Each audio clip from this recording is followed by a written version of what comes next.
Sophia as wisdom.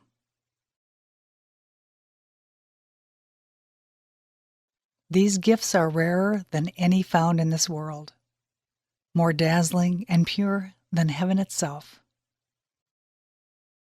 Today's contemplation comes from the Gospel of Sophia, the biographies of the divine feminine Trinity.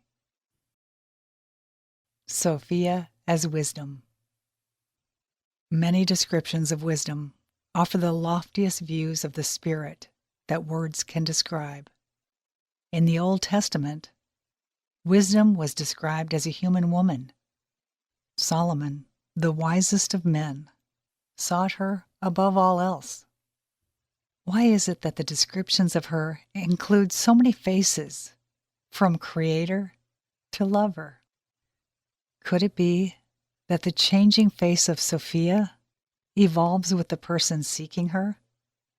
Perhaps as we look into her mirror of nature, we see an image that relates to our changing and evolving mind.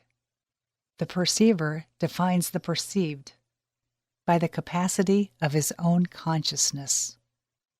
This would account for the many different faces of Sophia that are described by authors, philosophers, and great thinkers. The greater the thinker, the greater his image of Sophia. If the thinker imagines just the limits of nature, Sophia then appears as the goddess of nature.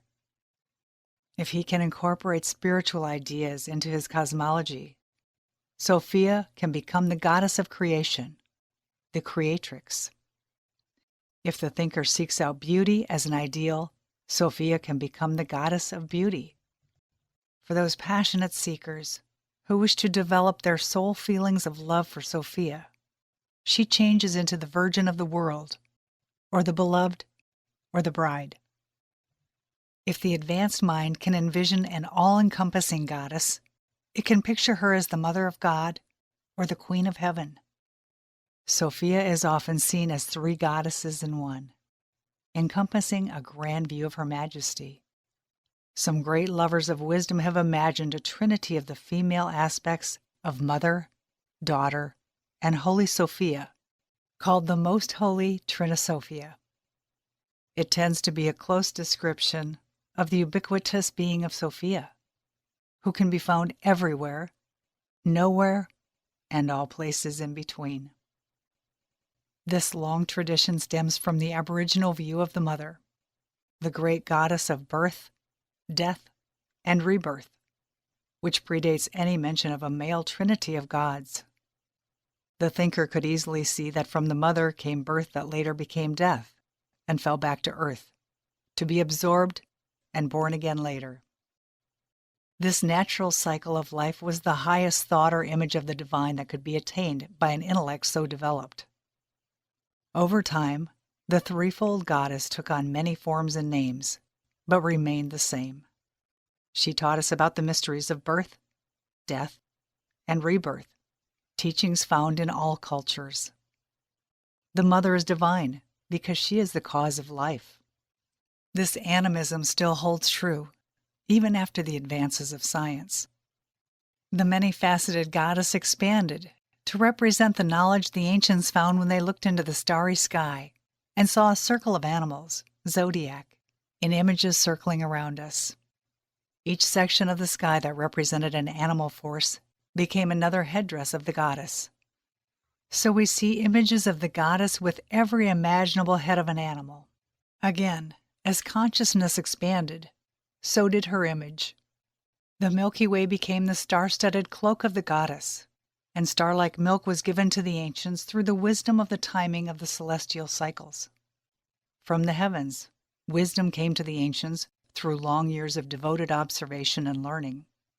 The mathematical secrets of the precession of the equinoxes mark the level of intellectual development of any particular culture. The goddess of wisdom instructed humanity through the seasons and the stars. Eventually, humans understood the cycles of the moon. Ancient wise women danced and sang of the birth of children, plants, animals, seasons, and cycles. Speech arose from these activities, and pictures were drawn to educate the young. Only much later were the male-dominated, sun-oriented religions of a male trinity conceived. It was the female from which we arose. Even embryology shows us that we are parthenogenic, that we are all generated from the female form. Birth is the domain of the moon. The cycles of birth are lunar-bound. Long ago, a stellar wisdom spoke to the ancient clairvoyant peoples. The Madonna culture of mother and child was ruled by the lunar forces, creating a matriarchal culture prior to the 3rd millennium before Christ. This civilization knew no war, nor even had words to describe such aggressive behavior. Helen of Troy was the representative of the goddess that had fallen into the hands of a patriarchal culture, fought over for control of beauty's power. Most of the goddesses of the Minoan culture eventually became male gods in the Greek culture. The majority of the Greek gods were male, female, or had a goddess as a wife. The later Sun cultures primarily had gods with wives, given secondary positions. But even the male-oriented gods needed a female to legitimize their power. The trinity of Brahma, Vishnu, and Shiva is a good example of a trinity taken from the original female trinity, 3 gods married to powerful goddesses. If we are not to fail Sophia in advancing our image of her, we will want to be cognizant of her biographies and not move backward in our perception of her.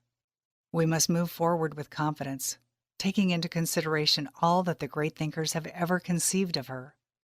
It would be proper at this point in evolution not to limit, but to enhance the image. For instance, what if we stopped relegating Sophia to 2nd place in creation or some part of the Holy Spirit? What if we could consider that Sophia was there with the Creator? The Creator is unmanifest, but Sophia is manifest creation, the Creatrix. She is also a hierarchical being. Just as Christ is the manifestation of the combined work of the Elohim, or beings of form, Sophia is the manifestation of the combined work of the Kuriotetes, the spirits of wisdom. Sophia and Christ are like twin spirits who work together for the redemption of humanity. They are counterparts. They are united. As Christ came to the earth to incarnate, so did Sophia. They came together. It is a complicated story that will be described later. Let us say, for now, that as Christ is the Son, or 2nd person in the male trinity, the daughter of the goddess is the 2nd person in the female trinity. The Holy Spirit is the 3rd person in the male trinity, just as the Holy Sophia is the 3rd person in the Mother, Daughter, Holy Sophia Trinity.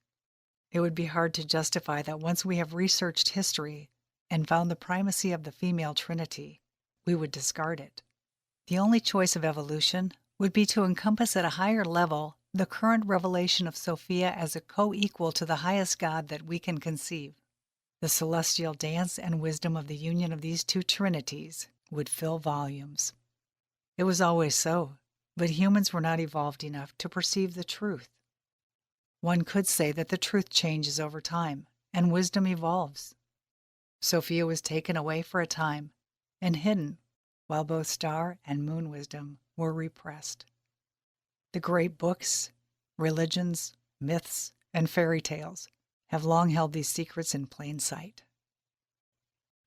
The suppression of Sophia caused the suppression of women as male-dominated cultures led humanity into war and selfishness, with little consideration for humans, nature, or the planet.